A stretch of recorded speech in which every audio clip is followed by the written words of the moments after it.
ಹೇಳಿದ್ರೆ ನೀನ್ ಸರ್ಪ್ರೈಸ್ ಆಗ್ತೀಯಾ? ಹಾಗಾದ್ರೆ ಬೇಗ ಹೇಳಿ. ನನ್ ಮಿಸಸ್ ಗಂಗಾ ಬದುಕೇ ಇದ್ದಾಳೆ. ನಿಜವಾಗ್ಲೂ?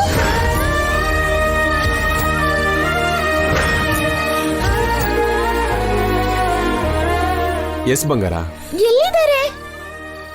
ಗೊತ್ತಿಲ್ಲ, ಹುಡುಕ್ಬೇಕು. ನಿನಗಿನ್ನೊಂದು ವಿಷಯ ಕೂಡ ಹೇಳ. ನನಗೆ 2 ಮಕ್ಕಳು ಕೂಡ ಇದ್ದಾರಂತೆ, ಅವಳಿ ಮಕ್ಕಳು. ನಾನು ನಮ್ಮ ಅಣ್ಣನ ಹಾಗೇನಾ?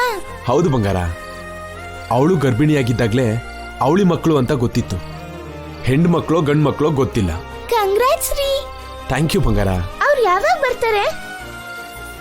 1 ವಾರದಲ್ಲಿ ಗೊತ್ತಾಗತ್ತೆ. ಅವ್ರು ಬಂದ್ಮೇಲೆ ನನ್ನ ಮರ್ತೋಗ್ತೀರಾ? ನಿಮಗ್ ನಾನು ನೆನ್ಪಿರ್ತೀನಾ? ನನ್ ನೋಡಕ್ ಬರ್ತೀರಾ?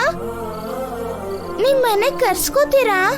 ಅದೇನ್ ಬಂಗಾರ, ನಿನ್ನನ್ ಹೇಗ್ ಮರೆಯಕ್ಕಾಗತ್ತೆ? ನನ್ ಗಂಗಾ ಹೇಗೋ ನೀನು ಹಾಗೆ ಸಮಥಿಂಗ್ ಸ್ಪೆಷಲ್. ನನ್ ಗಂಗಾನ ಮರ್ಸಿರೋ ನೀನು ಜೀವನ ಪೂರ್ತಿ ನೆನ್ಪಲ್ಲಿರ್ತೀಯ. ನಿಜವಾಗ್ಲೂ ಹೇಳ್ತಿದ್ದೀರಾ? ನನ್ ಸುತ್ತ ಎಷ್ಟೇ ಜನ ಇದ್ರು ಈ ಗುಡ್ ನ್ಯೂಸ್ ನಿನ್ನ ಹತ್ರನೇ ಯಾಕೆ ಶೇರ್ ಮಾಡ್ಕೊಂಡೆ ಹೇಳು? ಯಾಕಂದ್ರೆ ನೀನಂದ್ರೆ ನನಗೆ ತುಂಬಾ ಇಷ್ಟ. ಗಂಗಾ ಆದ್ಮೇಲೆ ನೀನು, ನಿನ್ನಂತ್ರ ನನ್ನ ಮಕ್ಕಳಾದ್ರೂ ಸರಿ, ಯಾರಾದ್ರೂ ಸರಿ. ಥ್ಯಾಂಕ್ಸ್ ರೀ. ನಾನು ನಿನಗೆ ಥ್ಯಾಂಕ್ಸ್ ಹೇಳಬೇಕು.